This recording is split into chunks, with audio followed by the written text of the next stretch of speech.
সিঙ্গুর বিধানসভার চণ্ডীতলা থানা এলাকার পাঁচঘরা জলাপাড়া শিব মন্দিরে পুজো দিয়ে এলাকায় পায়ে পায়ে জনসংযোগ সারলেন লকেট চট্টোপাধ্যায়।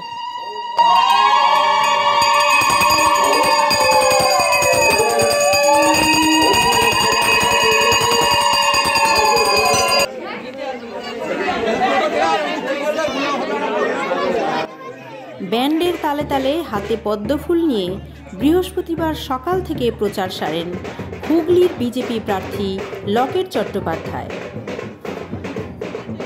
দেখুন তার প্রচারের সেই ছবি।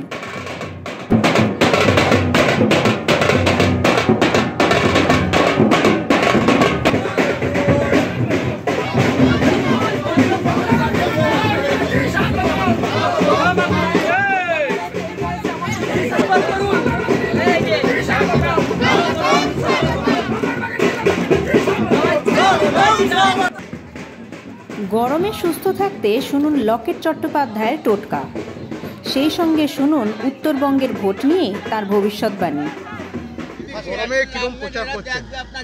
খুবই গরম কষ্ট তো হচ্ছে, কিন্তু মানুষের এত ভালোবাসা রয়েছে যে সেটা মানে পারছি আর কি করতে, এটাই বলবো।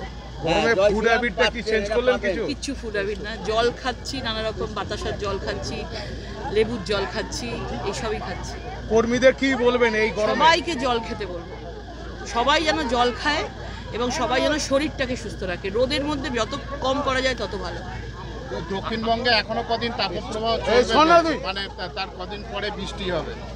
সবাইকে বলবো সকাল সকাল প্রচার করা আর প্রচুর জল খাওয়া আর ঠান্ডা ভাত খাওয়া, মুড়ির জল খাওয়া, এটাই আমার মনে হয়। আমার মা ঠাকুমাদের দেখেছি মানে সুস্থ শরীরে বেঁচেছিলেন, এটাই যেন হয়। এটা কি অন্য প্রার্থীদেরও এই বার্তা দিচ্ছে? একদম সবাইকে বলবো, এত লড়েছি ইলেকশন, 4টি ইলেকশন লড়লাম, এই পদ্ধতি অবলম্বন করেছি, ভালো থেকেছি।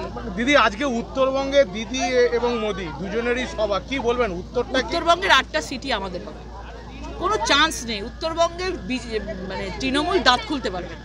কিন্তু মুখ্যমন্ত্রী তো উনি বসেই আছেন। উনি বসে আছেন, উনি জানেন না ঘাটিগেটে, উনি বুঝতে পারছেন একটাও সিট পাবেন না। এবারে তো আগে 7টা ছিল, এবার 8টাই পাবে, 8-8 বিজেপি। একটু দিদি এবার জানলা বসে এবার এটা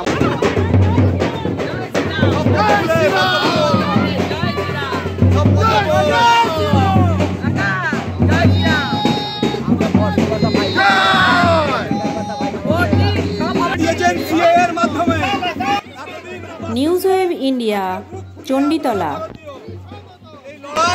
ভারতীয় জনতা পার্টির লড়াই।